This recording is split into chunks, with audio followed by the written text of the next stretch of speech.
મિત્રો આ વિડીયોમાં આપણે જોઈએ કે આપેલ સંખ્યાનો અવયવ કેવી રીતે પાડવો। જ્યાં સુધી એકમમાં બેકી સંખ્યા આવે ત્યાં સુધી આપેલ સંખ્યાને 2 વડે જ ભાગ આપવાનો।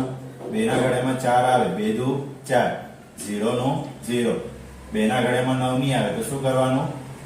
2 ચોક 8, 1 વધે એટલે કેટલા થયા? 2 અઠામ 16। ફરીથી 2 વડે ભાગ આપીએ, 2 કા 2, 0 નો 0, 2 દુ 4, 2 ચોક 8, ફરીથી 2 વડે ભાગ આપીએ, 2 પચામ 10, 2 કા 2, 2 દુ 4, ફરીથી 2 વડે ભાગ આપીએ, અહીંયા 2 દુ 4, 1 વધુ 2 પચામ 10, 1 વધુ 2 છંગ 12, હજી 2 વડે ભાગ આપીએ, 2 કા 2, 2 ના ઘડિયામાં 5 નહીં આવે તો 2 દુ 4, 1 વધુ 2 અઠામ 16, ફરીથી 2 વડે ભાગ આપીએ, 2 છંગ 12, 2 ચોક 8, ફરીથી 2 વડે ભાગ આપીએ, 2 તાલી 6, 2 દુ 4, ફરીથી 2 વડે ભાગ આપીએ, 2 કા 2, 2 છંગ 12, ફરીથી 2 વડે ભાગ આપીએ, 2 અઠામ 16, પછી 2 ચોક 8, પછી 2 દુ 4 અને 2 કા 2।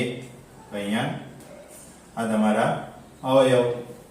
ચાલો બીજી એક સંખ્યા જોઈએ, 400। 400 ના અવયવ કેવી રીતે પાડવા? તો જુઓ, એકમમાં 0 છે એટલે 2 વડે ભાગ ચાલુ કરો, 2 દુ 4, 2 0 બેઠા, 2 કા 2, 2 0 બેઠા, ફરીથી 2 પચામ 10, પાછળનું 0 બેઠું, ફરી 2 દુ 4, 1 વધુ 2 પચામ 10, 25 ને 5 વડે જ ભાગ જાય એટલે પચું 25 ને 5 એકા 5। તો આ તમારા અવયવ। જો તમને આ વિડીયો સારું લાગ્યું હોય તો અમારા આ ચેનલને સબસ્ક્રાઇબ કરો, લાઈક કરો, શેર કરો, જેથી કરીને તમે કંઈ ને કંઈક નવું શીખતા રહેશો।